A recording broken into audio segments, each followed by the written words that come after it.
Hi, magandang araw po sa inyong lahat. This is Sir M.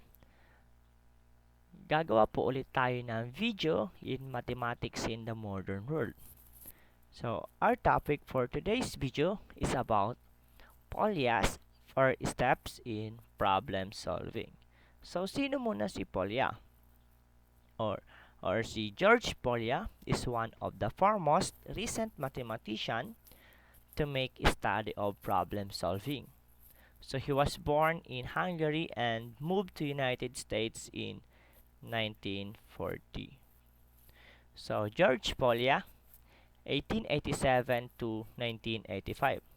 So mas kilala po siya or tinatawag siya bilang the father of modern problem solving. And he was a mathematics educator who strongly believed that the skill of problem solving can be taught. He developed a framework known as the Polya'S 4 steps in problem solving. So this process addressed the difficulty of the students in problem solving. And he firmly believed that the most efficient way of learning mathematical concept is through problem solving, and students and teachers become a better problem solver. Ayan. So, ito po yung Polya'S 4 steps in problem solving. So first, or the step 1 in the Polya'S 4 step in problem solving is understand the problem. Step 2, devise a plan. Step 3, carry out the plan. And step 4 is review the solution. So dito muna tayo sa step 1, which is to understand the plan. So dito, kailangan maintindihan muna natin kung ano yung sitwasyon sa problem at kung ano ba yung pinapahanap o ano ba yung pinapasolve sa sitwasyon na yon. Okay? And sometimes, the problem lies in understanding the problem itself. So to help us understand the problem, so we might consider the following. So ito, can you restate the problem in your own words? So para mas maintindihan po yung problem is kailangan mo siya i-translate in your own words. So kailangan natin siya i-Tagalog, 'di ba? Para mas maintindihan. If pwede natin i-translate siya in Tagalog, so mas maintindihan nga po natin yung problem. Can you determine what is known about these types of problem? So, kailangan mo pong alamin kung ano bang types of problem yung ginagawa mo. Next is there missing information that, if known, would allow you to solve the problem? So, titingnan mo po sa problem kung meron bang mga kulang na informasyon or meron bang mga information na binigay upang ma-solve yung problem. Ito, is there extraneous information that is not needed to solve the problem? So, ayan po. Extraneous information, so ito po yung mga information na nandoon sa problem na hindi naman talaga kailangan. Hindi naman siya kailangan upang ma-solve yung problem. So, in other words, ito pong extraneous information na nandoon sa problem ay ito ay pampagulo lamang po sa nagsosolve. Okay? And last is, what is the goal? So, ito yung pinaka-importante. Ano po ba yung goal to solve the problem? Meron bang pinapahanap o pinapasolve na number? So, that is for step 1, understand the problem. So, ayan, naiintindihan natin yung problem. So, step 2 in Polya'S 4 steps in problem solving is to devise a plan. So, siyempre, kailangan natin magkaroon ng plano. Kung paano natin atakihin or paano natin i-solve yung problem na nandoon sa sitwasyon na yun. And successful problem solver use a variety of techniques when they attempt to solve the problem. There are some frequently used procedures. So, ito po. Basahin ko. So, you can make a list of the known information. So, pwede kang gumawa ng list and nakalagay po doon yung mga known information. Next is make a list of information that is needed. Draw a diagram. So, ito po. So, draw a diagram is the problem kung pwede po siyang i-drawing para mas maintindihan yung problem, di ba? Make an organized list that shows all the possibilities. Make a table or charts. Work backwards. Try to solve similar but simpler problem. Look for a pattern. Write an equation. So if necessary, define what each variable represents. Perform an experiment and guess a solution and then check your result. So dito sa guess a solution and then check your result is para ito yung yung for example nagpapahanap ng value ng x, 'di ba? Sa equation na sa specific equation na ganyan. So dito pwede ka lang mag-guess ng value ng x, 'di ba? Sa equation na 'yon. Then try mo, i-input, then check the result. So ito is parang trial and error lang po. Okay? So that is step 2 to devise a plan. So step 3, carry out the plan. So here's now you're going to apply the strategies or techniques that you made. So hindi naman pwedeng gumawa ka lang ng plano, di ba? So you need to execute the plan na ginawa mo. So ito po. So once you have devised a plan, you must carry it out. The main key is to be patient and careful, even if you have necessary skills. So in carrying out the plan, so we need to work carefully, di ba? So for example lang, kapag nagsosolve ka ng isang math problem, so kailangan mo mag-ingat kasi baka sa sobrang bilis ng pag-solve mo, pagsulat, ganyan, is minsan diyan tayo nagkakamali. Especially, yung mga common mistakes is yung sa sobrang pagmamadali is yung nakakalimutan na yung paglagay ng mga sign. For example, is the negative sign, di ba? Napaka-importante niyan.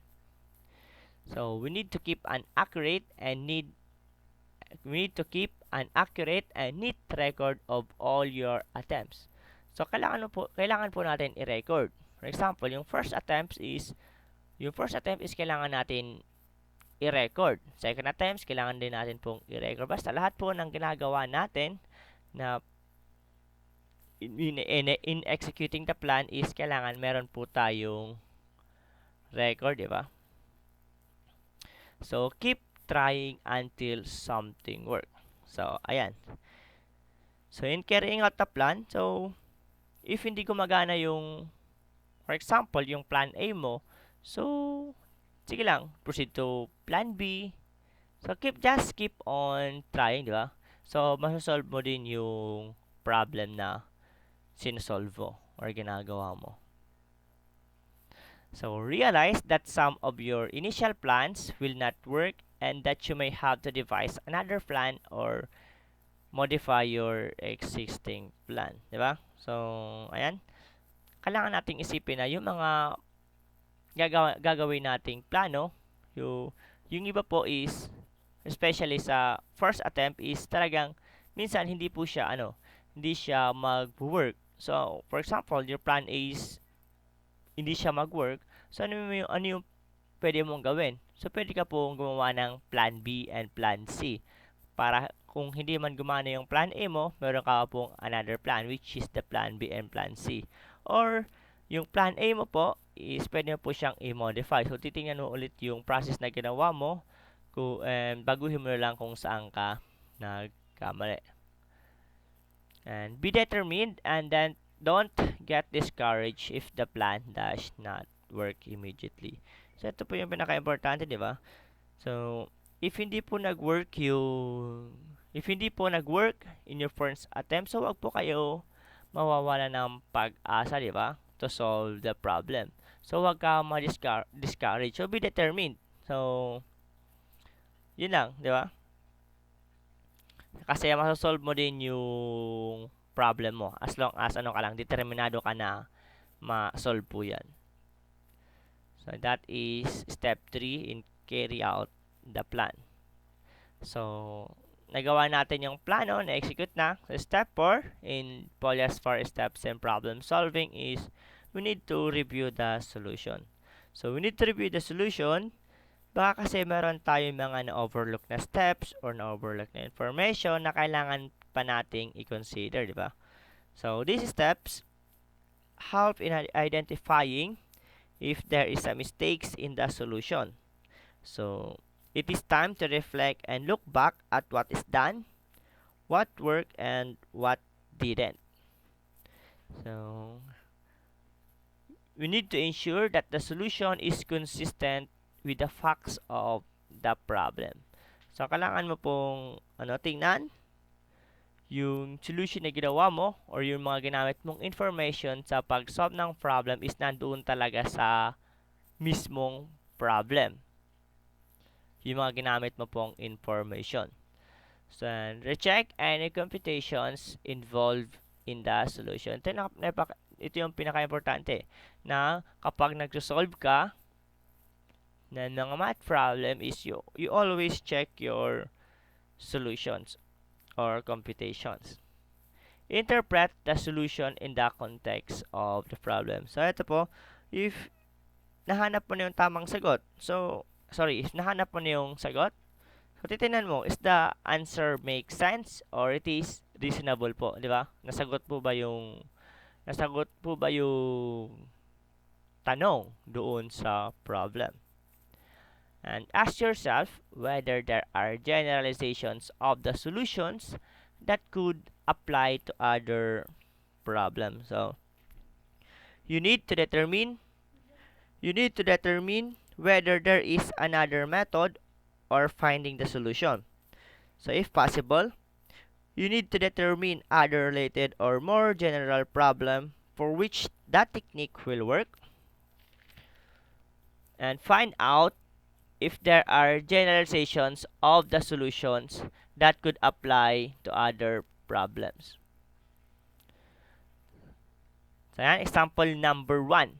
Gamitin po natin yung Polya'S 4 steps in problem solving to solve this example number 1. So, this is the problem. Suppose the NCAA Basketball Championships is decided on a best of 5 series games. So, in how many different ways can a team win the championship? So, ito yung problem. Okay? So, in Polya'S 4 steps in problem solving is the step 1, we need to understand the problem. Intindihin muna natin yung problem, di ba? So, meron daw na basketball championship. So, di ba, pag basketball, sa championship, ang nagalaban is 2 teams. So, maglalaban sila in best of 5 series game. So, ito yung tanong. In how many different ways can a team to win the championship? So, ilang ways daw na posibleng mag-champion yung isang team sa basketball? So, ngayon, naiintindihan natin yung problem. So, step 1, understand the problem. So, there are many different orders to win the championship. The team may have won 3 straight games. So, win for W po for win and L for lose. So, the team may have won 3 straight games. So, W, W, W, or win, win, win. Or maybe they could lose the first 2 games and win the last 3 games. So, L, L, W, W, W. And there are also other possibilities such as win, win, loss, win, win, loss, win, win, or WL, WL, W. So, marami pa po. Di ba? So, at least naintindihan natin yung problem. Naintindihan natin. So, tapos tayo sa step 1. So, we need to move sa step 2. So, we need to devise a plan. So, ano yung gagawin natin plano?